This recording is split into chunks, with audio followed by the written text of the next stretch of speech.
America. When there was no WhatsApp, no email, no phone even.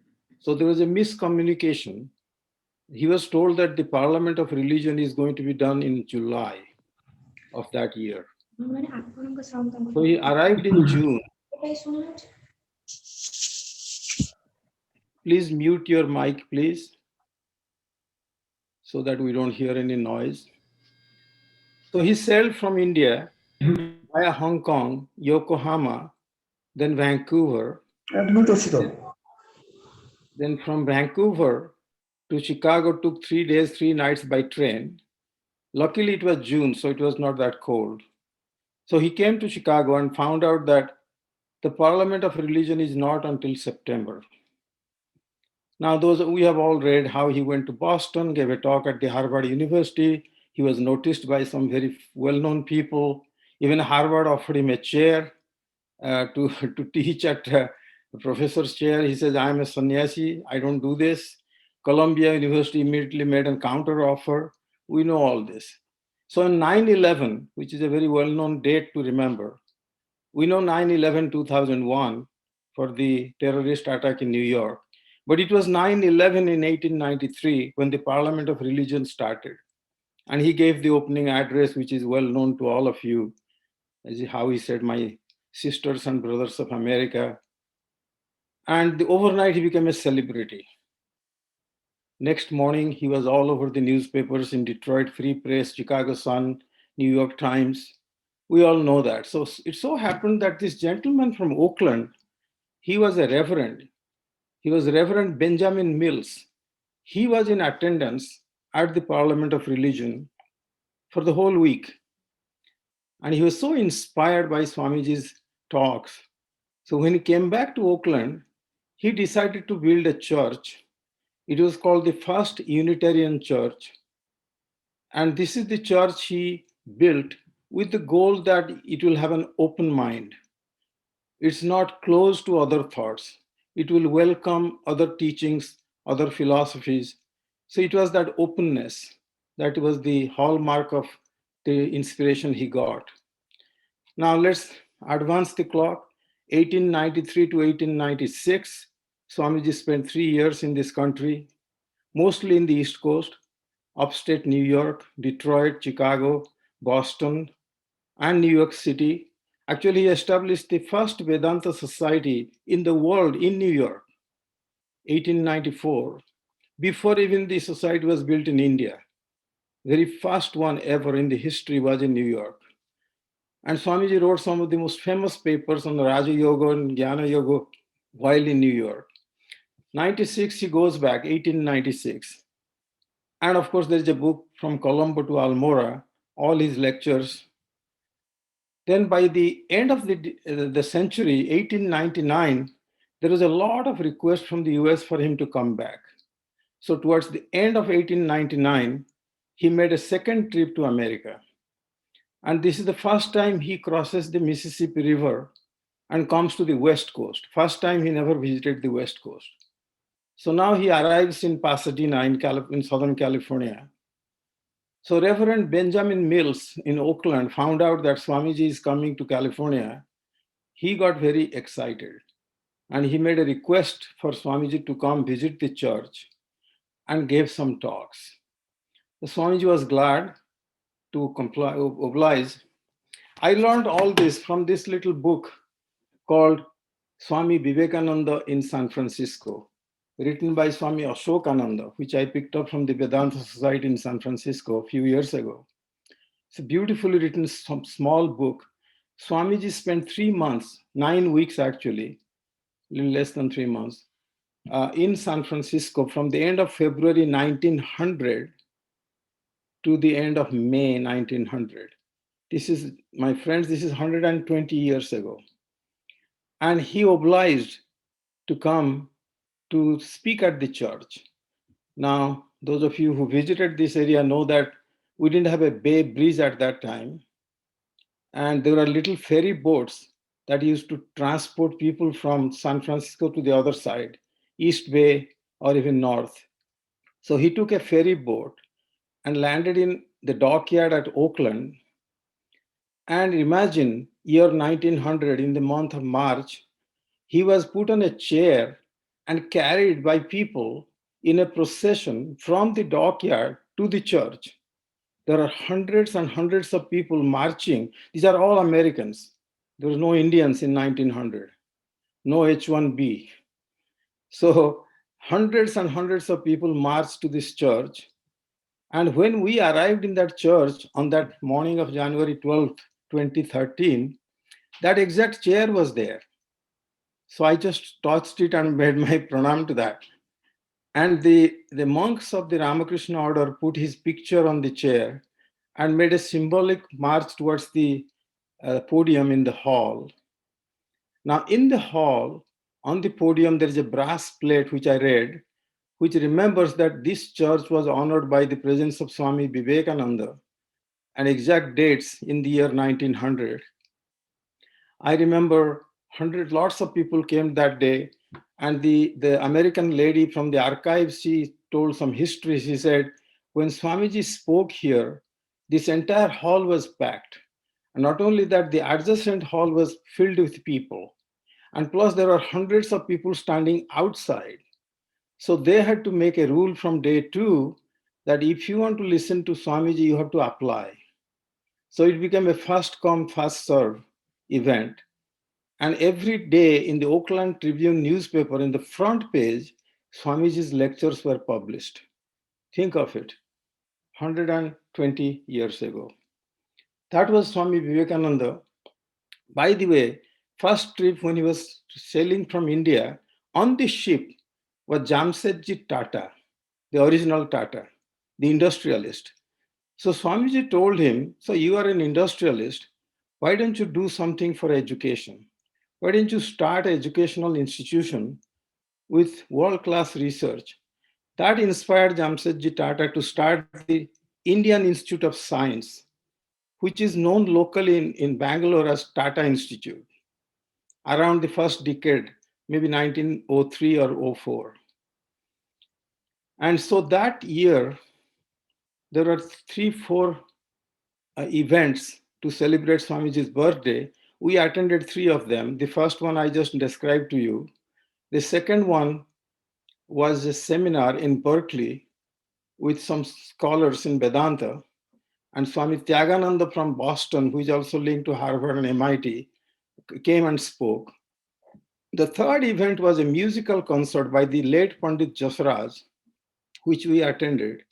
And he said something very interesting. He said, when Narendra, who's the name of Swami Vivekananda, was 18 years old, see, Swamiji, his life was very short.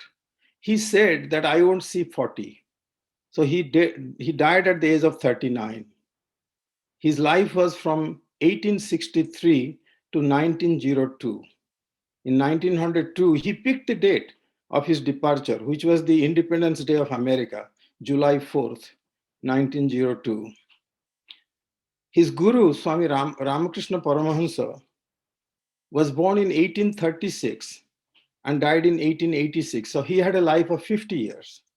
But interestingly, their association was only for 5 years, from 1881 to 1886, until Ramakrishna died. In that 5 years, it was an amazing, amazing association. Even Ramakrishna, first time he saw Swami Vivekananda, he blurted out, "Where have you been? I have been waiting for you." And of course, this residency college student, a rebel, a skeptic, and very closely associated with Brahmo Samaj, didn't like that sentence. He says, "Who is this guy? I've never met him, and he's saying such things that I've been waiting for you." Anyway, that's you all know the story and how he says, "Have you seen God?" He says, "Yes, I have seen God, and I see God more clearly than I see you." So such things we all know.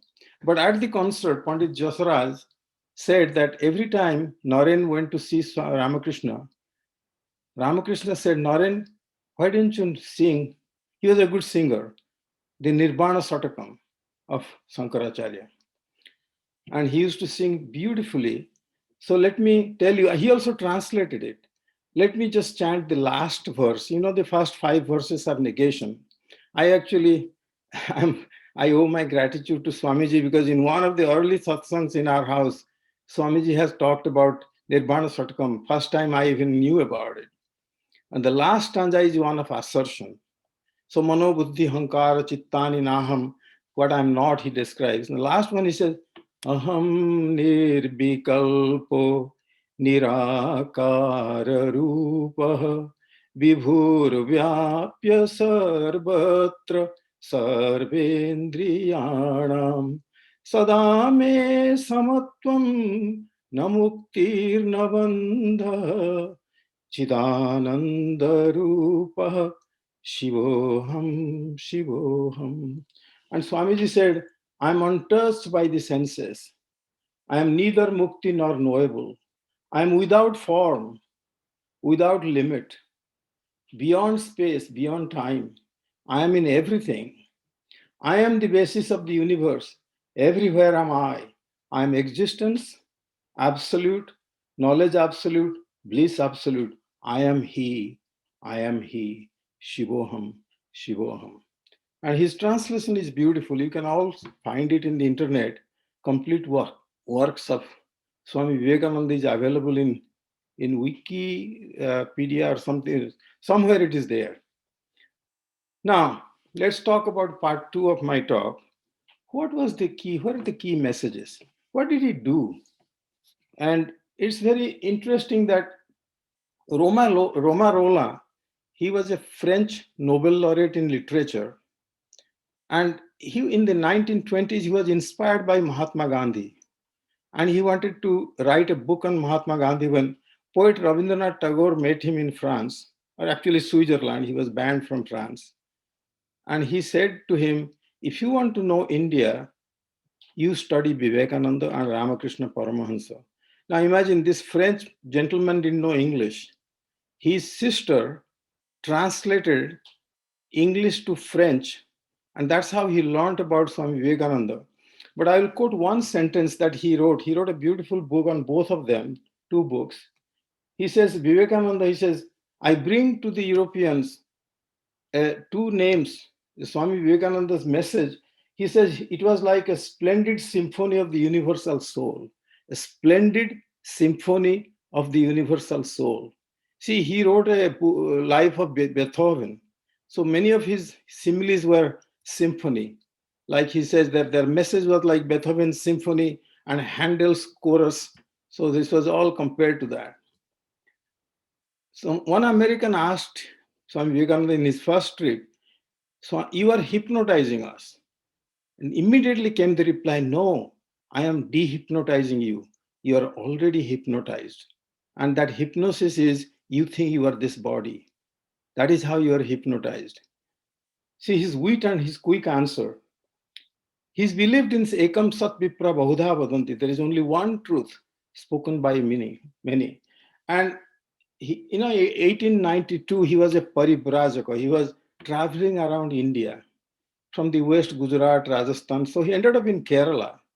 And he was staying at a gentleman, Mr. Ramaswamy, who had a 12, 13-year-old son. Now, this son later on wrote a book. This is where he narrates. So Swamiji calls him. He says, young man, when you grow up, please read the Gita, the Upanishads. And you may ask why? Why? What should I get out of it? He says, you are going to get 4 A's. What are the 4 A's? The first A, he says, is abhayam, fearlessness. The second A, he says, is ahimsa, non-violence. The third A is asanga, unattachment. Asangoham, asangoham, asangoham, punah, punah. That beautiful Brahmananda Vali is there. And the last one, A, is ananda, bliss. So what are the 4 A's? Abhayam, fearlessness, ahimsa, non-violence, asanga, unattachment, and anandam, bliss. See, this is how Swamiji could communicate even to a teenager, a 12, 13-year-old boy. Now, you see, let me read out a little bit. He says the Upanishads are the great mine of strength. He said, for example, the He said, the only thing I teach are the Upanishads. And goal of life is to manifest the divinity already inside us.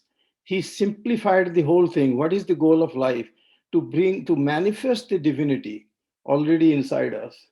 And he says Vedanta recognizes no sin, it only recognizes error. And the greatest error, says the Vedanta, is to say that you are weak, that you are a sinner, a miserable creature, that you have no power, you cannot do this, you cannot do that. Vedanta says, no, that's not true. Vedanta teaches that nirvana can be attained here and now, that we do not have to wait for death to reach it. Nirvana is the realization of the self. And after having once known that, if only for an instant, never again can one be deluded by the mirage of personality. Look at the language. Vedanta says infinity is our nature. It will never vanish, it will abide forever. But we are limiting ourselves by our karma, which, like a chain around our necks, has dragged us into this limitation. Break the chain and be free. Trample law under your feet.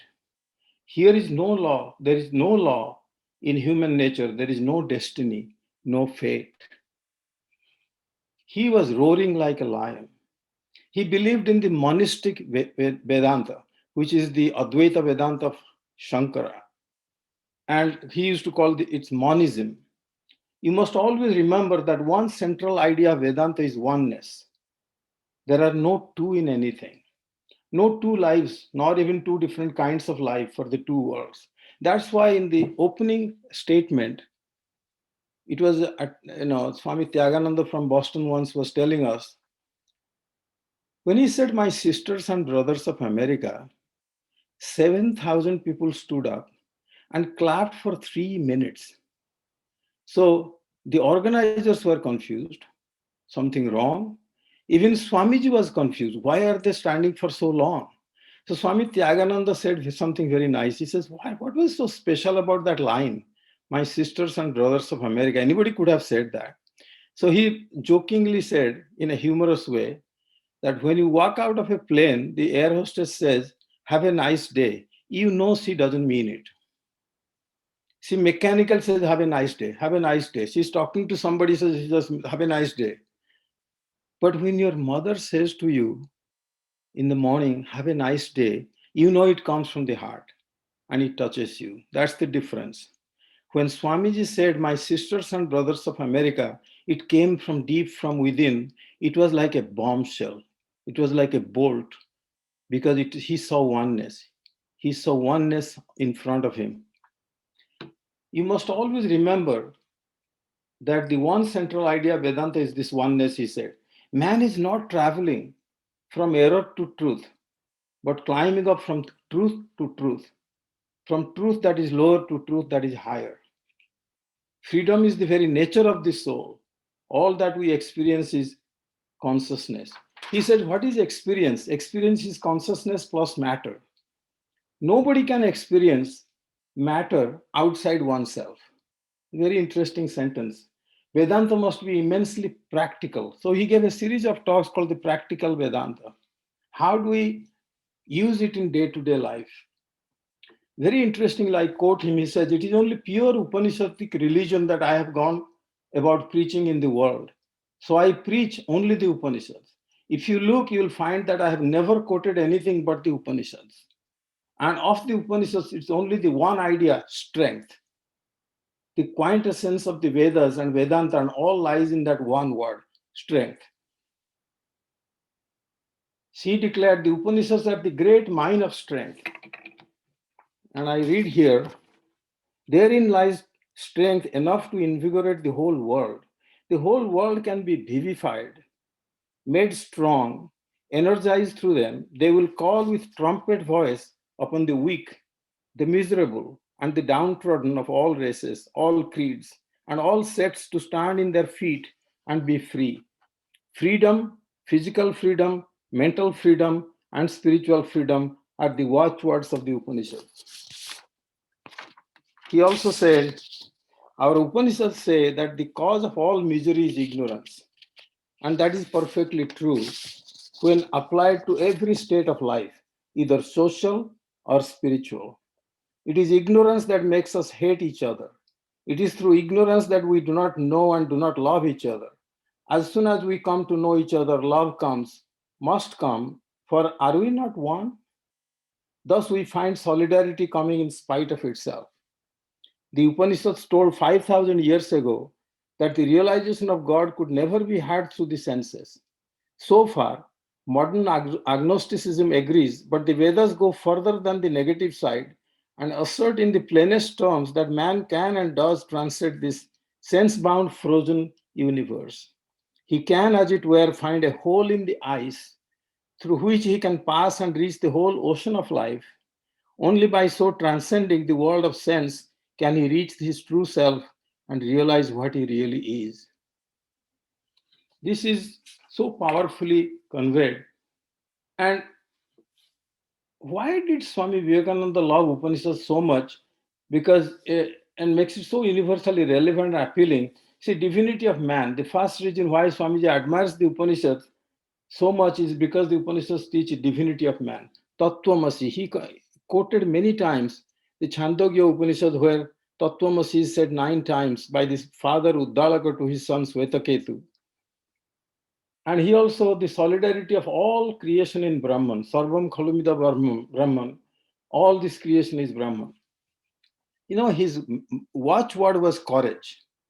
And he shouted, see, if you think of the dialogue between the teacher and the disciple in Vivek Chudamani, the disciple says, Swami Namaste, Natalo Kabandho, Karunya Sindho, Patitam Bhavabdho, Mamuddharatmi Akatakya Drushva, Rujvadi Karunya Sudhabhivrustya. Then he says very beautifully that who are these teachers? They are like the spring air which causes the blossoms and the fragrance of this world. Santa Mahanto Nivasanti Santo Vasantavalloka Hitam Charantaha Tirna Swayam Bhima Bhavarnavam Jana Ahetunanyana Pitarayantaha. To one such student, and the teacher replies, don't be afraid. Yes, there is a way you can cross this ocean of samsara. Ma bhaishta vidvan tavanastyapayah sansara sindho taranestupayah yeneva yata yatayasya param tameva margam tava nirdisami. And Swamiji writes, O wise one, fear not. You have not to perish. Means there are for crossing the ocean of this round of birth and death. Sansara sindhos starano upaya. I shall show you the same way by which holy men of renunciation have crossed this ocean. And he suggested to the young people then, study the Viveka Chudamani. These are the verses between the teacher and see what kind of a teacher he was. He was like a spring air who Santa Mahanto Nivasanti Santo Vasanta Valloko Hitam Charanta. For the benefit of the mankind, these teachers come and enlighten us, inspire us. Paraphrasing what the Upanishad taught, Swamiji said, when in particularly in this country in those days, the first line in a Bible said you are born to sin, and he shouted, the biggest sin is to call yourself a sinner. So he said, you are all children of immortality. Arise, awake, he said. Ye are all children of God, the sharers of immortal bliss, holy and perfect beings. Ye divinities on earth, sinners, it is a sin to call a man so. It is a standing libel on human nature. Come up, O lions, and shake off the delusion that you are sheep. You are souls immortal, spirits free, blessed and eternal. You are not matter, you are not bodies. Matter is your servant, not you, the servant of matter. Now, let me go to the part 3, which is the Upanishad mantras. In a lecture in London on Jnana Yoga on the 29th of October, 1896. Just remember these years we are talking about. 1896 in London. His favorite was Kathopanishad. He loved he used to call it Katha Upanishad. And he narrated I'll quickly give you some of the stanzas. He of course didn't utter them in Sanskrit, he just translated them. But if you go to the second Balli, 7th and 9th verse, Sravanayapi bahubhiyor nalabhyah Srunmantopi bahavo yang na vidyuh Ascharyo bhakta kusalasya labdha Ascharyo jnata kusalanusishtah. See, the way he translated this, because after hearing a lot of these things, we still don't get it. He says to understand this truth is very difficult. Many, even hearing it continually, do not understand it. For the speaker must be wonderful, so must be the hearer. Ascharya bhakta kusalasya labdha. Ascharya jnata kusalanusishtah. The teacher must be wonderful, so must be the taught. Then the next verse number 9, Balli 2, Naisa tarkena matirapaneya pruktanyanaiva sugyanaya prestha yang tvamapa satya dhrutir batasi twadrungna bhuyan nachiketah prasta. He says, neither is the mind to be disturbed by vain arguments. Naisa tarkena matirapaneya.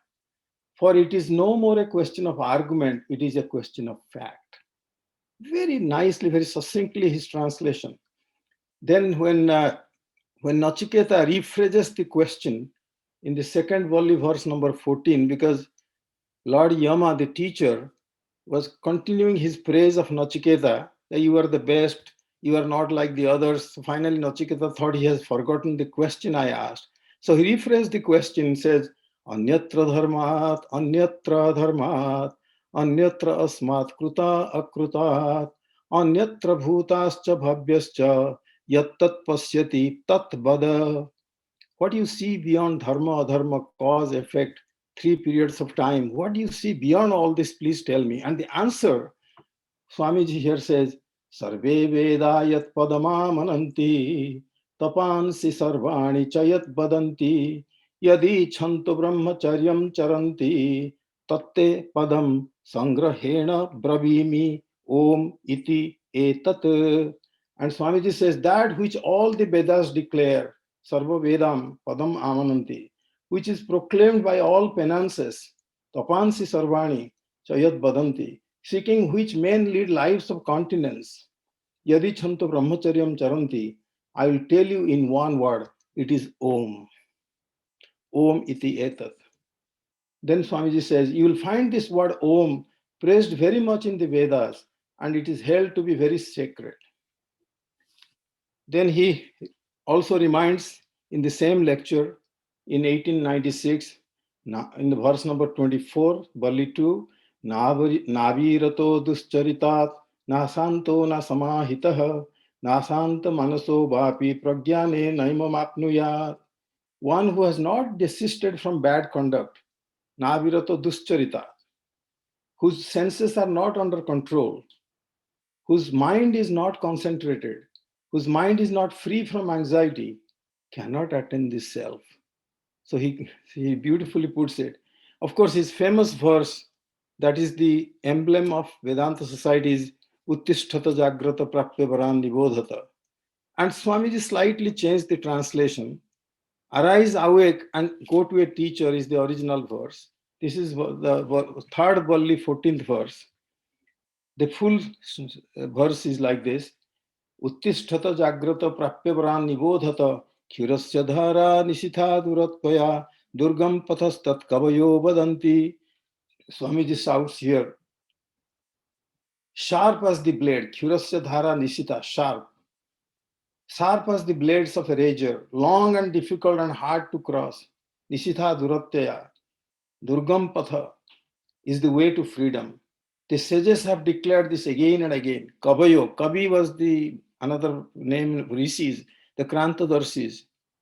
And so Kavayo Vadanti. The sages have declared this again and again. Ye do not let these weaknesses and failures bind you. The Upanishads have declared, arise, awake, and stop not till the goal is reached. We will then certainly cross the path, sharp as it is like the razor, and long and distant and difficult though it may be. Then the next verse, Valli number 3, verse 15, Asabdam asparsam arupam abhyayam tatharasam nityamagandhavachayat anadyanantam mahatah parang dhruvam nichayatam mrutyumukhat pramuchyate. Beyond all sound, asabdam, all sight, beyond form, absolute, beyond the all taste and touch, infinite, without beginning and without the end, anadyanantam, even beyond nature, the unchangeable, he who realizes him frees himself from jaws of death. See, Kathopanishad, he recited, and then he jumps into the same lecture, the fourth Bali fast, of course, why human beings are unable to control their senses, why the path is difficult. We all know this verse, Paranchikhani vyatrunat swayambhuhu tasmat parang pasyati nantaratmaha kaschit dhiraha pradyak atmanamaikyata abrutta chakshu amrutatvam. The self-existent one projected the senses outwards, Paranchikhani, and therefore a man looks outward, not within himself. A certain wise man, Kaschit Dhiraha, desiring immortality, Amrutatva Michan, with inverted senses, Abruta Chakshuhu, perceived the self within. Then finally, in the Kathopanishad, he recited this. This verse is also in the Mundaka Upanishad, very famous. We recite that during puja. Natatra suryo bhati na chandra tarakam nema vidyuto bhanti kuto yamagnihi tameva bhantam anubhati sarvam tasya bhasa sarvamidam vibhati. Look at the eloquence of Swamiji. He gets ecstatic. What poetry in the world can be more sublime than this? He says. There is the sun cannot illumine, natatra surya bhati, nor the moon nor the stars. There this flash of lightning cannot illumine. Nema vidyuta bhanti. What to speak of this mortal fire? Kutoya magnihi. Such poetry you find nowhere else. Take that most marvelous Upanishad, the Katha. What a wonderful finish. What a most marvelous art displayed in that poem. How wonderfully it opens with that little boy to whom Shraddha came, who wanted to see Yama, and how that most marvelous of all teachers, death, himself teaches him the great lessons of life and death. And what was this quest? To know the secret of death. Now, this one of the most frequently quoted, as I said before, is he shouted all over America, England, that you are not sinners. You are children of immortality. So what he did, he went to Svetasvatara Upanishad. He combined two verses. Actually, he took the second chapter, verse number 5, but only the second half, and combined with the third chapter, 8th verse. And these two things are combined. Srunvantu visve amrutasya putraha aye dhamani divyani tastuhu vedahametam purusam mahantam adityavarnam tamasah parastat tameva viditva timrutyumeti nanyah pantha vidyate ayanaya. The exact translation is, hear ye children of immortal bliss. Srunmantu vishve amrutasya putra. You are children of immortality. Even ye that resides in higher spheres. Aye dhamani divyani tastuhu. I have found the ancient one, Vedahametam Purusam Mahantam. And what is he like? Blazing like the sun beyond all darkness. Aditya Varnam Tamasah Parasta. And what happens? Tameva viditva atimrutyumeti. Knowing him alone, you shall be saved from death over again. And Swamiji writes, the sole purpose of the Upanishad's teaching is to disentangle man from the chain of samsara, to show him the way to the glorious light that shines within himself. Man is not a sinful mortal creature in truth. The Upanishad calls him son of the immortal, Amritasya Putraha. But he can know himself only through sacrificing himself. The highest sacrifice is the offering of the self to the Absolute. The greatest yoga is the sinking of the self into unity with the Absolute. by denying the separate and asserting the one. Then in another lecture, I'm almost done.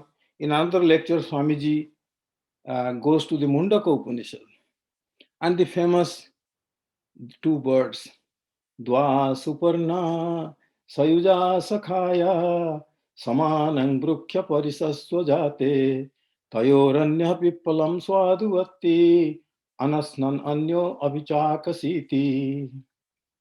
Upon the same self tree, there are two birds of beautiful plumage, Suparna, Sayuja, Sakhaya, most friendly to each other, Sayuja, Sakhaya. One eating the fruits, the other sitting there calm and silent without eating.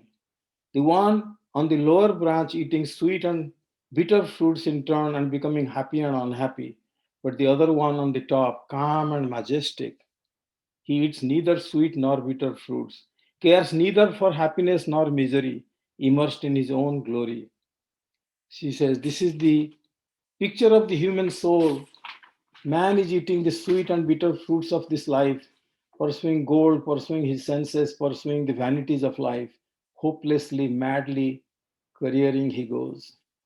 And Swamiji always said, they quoted the Isavasya Upanishad's first verse, Isavasya sarvam yat kinchat jagatyam jagat, tena tyaktena bhunjitaha ma gridha kasya svidhanam. Whatever exists in this universe is to be covered with the Lord. And he emphasized renunciation. He often repeated this Mahanarayana Upanishad mantras, or it's also in Kaivalya Upanishad, the third verse, Na karmana na prajaya dhanena tyaganeika amrutatva manasuhu parena nakam nihitam guhayam vibhrajate yatattaya visanti. Neither through work nor through progeny, but through renunciation alone is immortality to be reached. Right? The infinite God cannot be God through clinging to the finite sense pleasures of the world. Hence, renunciation is taught in Upanishads. Actually, I'm not doing justice to Swamiji has quoted so many. When I said favorite mantras, that is unfair. Swamiji has so many mantras he quoted from Chandogya Upanishad, from Mundaka Upanishad. There is no limit to it. And he's mastered these Upanishads so beautifully. So let me conclude by some final remarks. Swamiji made Upanishads available to all. Now imagine we are talking about 120 years ago. Before Swamiji came to scene, the study of Upanishads was restricted and reserved to only a section of people. Not everyone was supposed to read them. But by restating them in modern idiom, Swamiji made them available to all. Not only that, he restated them, he also gave through reinterpreting them, befitting answers to numerous knotty problems modern man faces. He felt the problem of increasing violence and religious intolerance, for instance, can only be solved by adopting the Upanishadic view that all men and women are divine and each one is at one stage of evolution in perceiving this inherent divinity. He said, man is not traveling, as I said, from error to truth, but climbing up from truth to truth, from truth that is lower to truth that is higher. This idea of solidarity of existence is also the real basis for love and service. To love others, in fact, is to love oneself. How to make this teaching of the Upanishad practical? Indeed, Swamiji believed this to be the mission of his life. He said, the dry Advaita must become living, poetic in everyday life. Out of hopelessly intricate mythology must come concrete moral forms. And out of bewildering yogism must come the most scientific and practical psychology. And all this must be put in a form that a child may grasp it. This is my life's work. And he concluded, he said, for example, go back to your Upanishads, the shining, the strengthening, the bright philosophy, and part from all these mysterious things, all these weakening things. Take up this philosophy. The greatest truths are the simplest things in the world. Simple as your own existence. The truths of the Upanishad are before you. Take them up. Live up to them, and the salvation of India will be at hand. So, this is Swami Vivekananda, an amazing human being. Actually, Ramakrishna Paramahamsa said, he had a vision that in the past life, Swami Vivekananda was a very big rishi, very high. And that's why he always had reverence. Even from the day he saw him, he said, such people don't come to this planet in 1000 to 1500 years. And he knew that his message says, Buddha took Buddhism to the east, I bring Vedanta to the west. And this is Swami Vivekananda's life. I hope I did a little bit of justice to such a great man, and we can only get inspired by his teachings, by following his path. Let me conclude. Om Purnamada Purnamidam Purnat Purnamudachyate Purnasya Purnamadaya Purnameva Vasishyate. Om Shanti Shanti Shanti. Thank you, Gnanji. It was really, really inspiring talk. And really, from day one to last, you have covered a lot in very short, but yet, where the time went, we don't know. This 45 minutes was really very nice. Thank you so much. Uh, I will ask, and audience also were very much in discipline, and everyone listened to you patiently. Now, I would request if anyone has a question, please raise your hand, and we'll give you some time for that.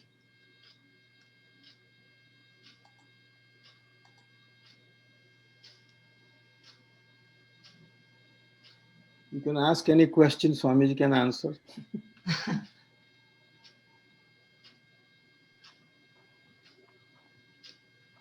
Oh, this is your morning. You must answer.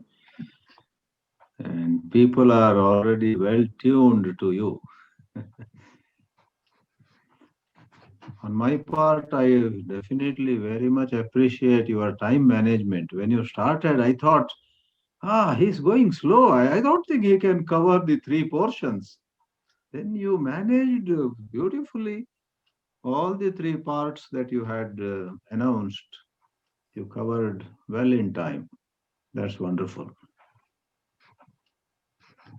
Vibhaji may tell people how they can raise the hand.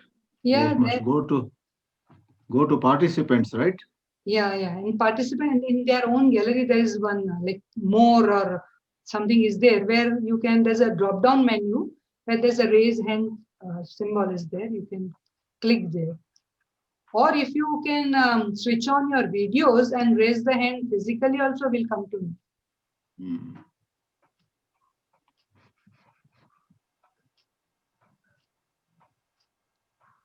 I think.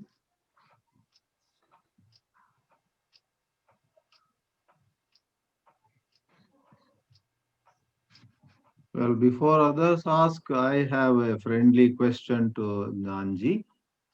You have been living in United States probably for last 40 years. What is your impression on how your next generation has taken to heroes like Swami Vivekananda? Apart from your own two sons, I'm sure you have met a number of youngsters. Does Vivekananda mean anything to them? Well, Suchit also is here. He can also answer that. But I first ask you, then maybe Suchit can pitch in too. Um, I don't know if younger generation know much about Swami Vivekananda. Mhm. I think as you saw during your 5 year stay, Swamiji, Swami Chinmayananji did a fantastic thing by introducing the notion of Bal Vihar, bringing children at the age of 5 to be part of the Chinmaya mission, and through stories and through, the message was given. I think that was wonderful. I don't think that existed before. So at least I have seen a lot of children, and you remember many of them are adults now. Yeah. This teaching, they are exposed to the teaching, so they will have a natural curiosity to know more about Swami Vivekananda. But otherwise, if people are never exposed to anything, it's hard. Right. Yeah, thank you. Suchit, you want to make a comment? Sure. I'm sorry, I'm just with my daughter right now, but Pranam Swamiji, good to see you. I think to be honest, I think most of my knowledge for Swami Vivekananda came from my father, and it wasn't necessarily something that was taught in Balvihar early on. I think we were oftentimes taught much more of the slokas and the basics, and began to sort of delve into the Upanishads, but very minimally. And I think the more I learn about him, and the more some of just these lines that we're now beginning to be exposed to, some of his quotations and sayings have so much relevance in today's world, that I think what we will see is his legacy will live long beyond kind of his years, and I think we're going to see our generation beginning to start to discover him in our own ways. And I think he's kind of early right now. I think people are still beginning to really understand his impact. And I think, my father's done a really good job actually summarizing in a way kind of his impact at such an early age. But there's I think he's yet to be fully exposed, I think, to the whole world. And I think that's still, I'm very, I think the more I learn, the more I'm beginning to understand his impact. So it's a really good question, because I don't think our generation really has been exposed, quite honestly. Very well expressed. Thank you, Suchit.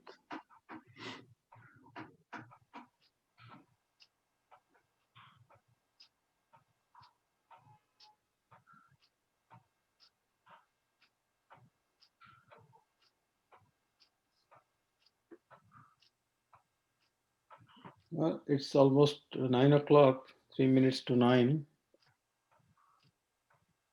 Yeah, Ranjanji wants to ask. Yes, Ranjanji, please unmute yourself.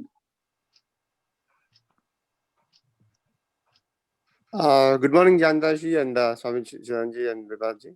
It was nice. I'm sorry I joined a little late, but the last few minutes of the lecture was really good. And in fact, like when I first started, like I didn't know that Swami Vivekananda was talking from Upanishads earlier. And very early in my life, I was reading Swami Vivekananda separately from Ramakrishna Mission. And it was like it's amazing how Gyandashi has combined all these things and told us. I'm really going to go back and look at the video and get back. But thanks, Gyandashi. It was really nice, and I'm really going to go back to the video and then look at it again. It was nice seeing you both. Thank you. Thank you, Ranjan.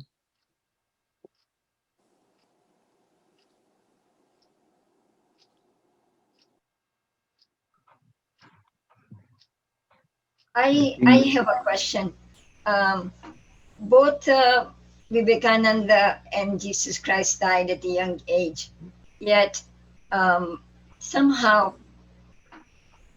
I guess, we Indians or in India or outside India don't have the same, I guess, somehow we have not revered him as Christ has been revered. And I was wondering whether you have any comments regarding what has made that the different. My understanding, of course, is yes, he died young. As I said, he said, I won't see 40. He died at the age of 39. And he picked his date of departure on these great souls. Although he has not been put into a pedestal and revered in the level of Jesus Christ, his guru, Swami Ramakrishna Paramahansa, several people say he was like an avatar. He descended to this earth, and in his short life of 50 years, and he was illiterate. He was a priest at the Kali temple. And, if you ask him, did he believe in dualistic philosophy? Yes, from there, he went to Advaita by his teacher from Punjab, Totapuri. And Totapuri taught him this um, Nirvikalpa Samadhi, which he did in a couple of days. And Totapuri said it took me 30 years to reach that stage, and so Ramakrishna did that in a couple of days. I cannot believe this. So he is believed to be a much more of a avatar than Swami Vivekananda. Swami Vivekananda was more modern, if you like. English educated, son of a lawyer, went to Presidency College, was a skeptic and rebel.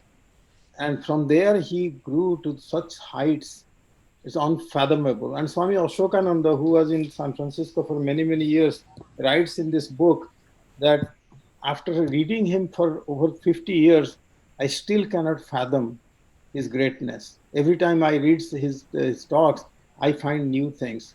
So I think Swamiji, I would call Swamiji much more in the path of Jnana Marga, knowledge, that he communicated to the world, other than anything else. Thank you, Lataji. Last Mr. Make a December, comment myself on that. and okay. Shubhasji would like to say something? Yeah, last December, myself and my wife Sadhana, we happened to go to Kanyakumari. And we took a boat and went to Vivekananda Rock, Right. which is a very interesting place. You can see the ocean on all sides, and there's a very nice museum also. And it's fairly big. It doesn't look like a big rock or big enough place, but when you visit there, it's a lot of space. We can accommodate maybe a couple of thousand people there roaming around as tourists. Very interesting place. If you ever go to Kanyakumari or deep south, that's a very nice place to visit. I think that's where he saw the vision. Before coming to America, he was agonizing.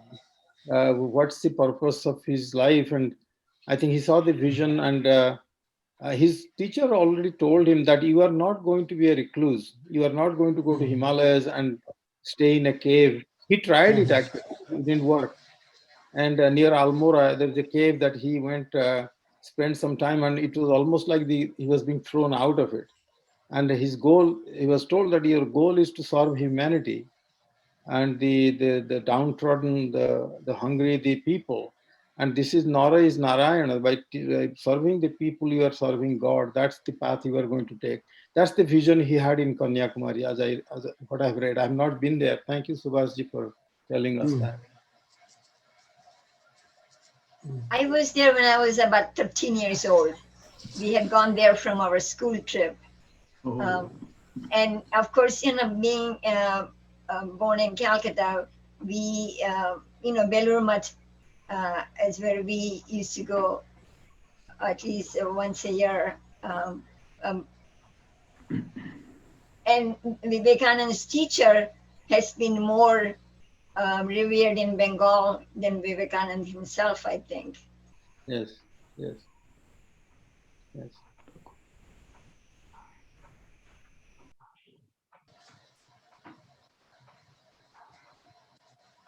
Any final comments, Swamiji, please? Well, since you asked, I would say that you mentioned Vivekananda meeting the Tata, original. Yes. And that's how the Indian Institute of Science came up later and all that. In parallel to that, I may add, in Chicago, this billionaire that time, Rockefeller, met Vivekananda. Right. And there is that interesting episode. Vivekananda did not even raise his head. He was writing something. Rockefeller came in. Rockefeller or Rockefeller, had some conflict in his mind. But after a while, Vivekananda lifted his head, talked to him, resolved whatever conflict he had. And when Rockefeller gave a donation, Vivekananda took it. And I believe Rockefeller said, would you not like to thank me? And Vivekananda's reply was, actually, you got to thank me for accepting this donation. So he was so out of the box. And of course, there was a logic in it, because Vivekananda did not take it for his own personal pocket. It was Right. for serving the society. Right. So there are so many such instances which are all inspiring. And I think you made a good beginning. I would urge you to maybe present one more webinar, giving us more details from Ashokananda's book and other sources. And when Jnanaranjan Das presents, we can be sure that he does justice to the topic. He does enough of homework, presents in a neat manner, and completes it well in time too. That is wonderful. In fact, I would take Jnanaranjan Das as permanent faculty of Powai Forum here onwards. Mahapatra would Vibhaji? like to say something? Mr. P.K. Mahapatra?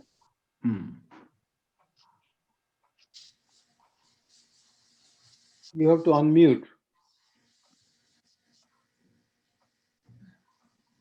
Oh, I was only trying to explain that it was a very nice session and we had really enjoyed this, and with Swamiji's starting and ending with that, we are really grateful to have this opportunity to listen to this great Swami Vivekananda's part of the teachings.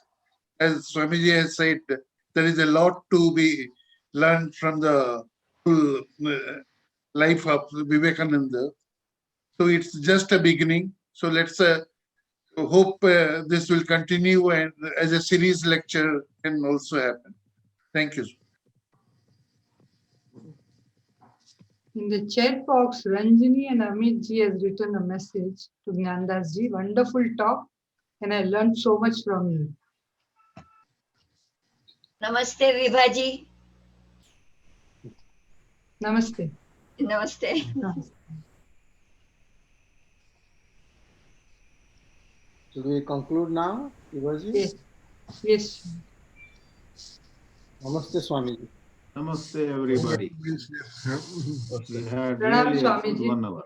Namaste. Namaste. Jnanadas. Hari Om. Namaste, everybody.